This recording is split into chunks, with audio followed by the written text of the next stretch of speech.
முருகன் உங்க லைஃப்ல வந்துட்டாரு, உங்க கூடவே இருக்காருன்னா இந்த 3 அறிகுறிகள் கண்டிப்பா இருக்கும். முதல் அறிகுறி தான் ரொம்ப முக்கியமானது. இப்போ அது என்னன்னு தெரிஞ்சுப்போம். அதுக்கு முன்னாடி ஓம் முருகான்னு கமெண்ட் பண்ணிட்டு நம்ம சேனல்ல சப்ஸ்கிரைப் பண்ணிக்கோங்க.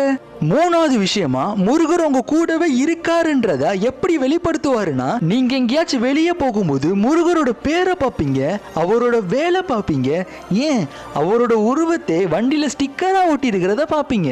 ரெண்டாவது விஷயமா, உங்களுக்கு தயக்கமோ இல்ல பயம் ஏற்படுற சூழ்நிலையில முருகரோட பேரை சொன்னாலே ஆட்டோமேட்டிக்கா தைரியம் வருதுல. அதுக்கு காரணம் முருகர் உங்க கூடவே இருக்கிறனாலதான். முக்கியமான முதல் விஷயம் என்னன்னா, உங்களை அறியாமலே முருகா முருகான்னு ரொம்ப உருகி போயிருப்பீங்களே, அதுக்கு பின்னாடி ஒரு அற்புதம் இருக்கு. நீங்க எடுத்த ஏதோ ஒரு பிறவில முருகர் கூட ஒன்னா வாழ்ந்திருப்பீங்க, முருகர் கூட ஒன்னா பேசி இருந்திருப்பீங்க. அந்த அன்பும் பாசமும் தான் இந்த ஜென்மத்திலையும் தொடர்ந்து வருது. இந்த 3ல உங்களுக்கு என்ன இருக்குன்னு சொல்லிட்டு இந்த வீடியோவை ஷேர் பண்ணி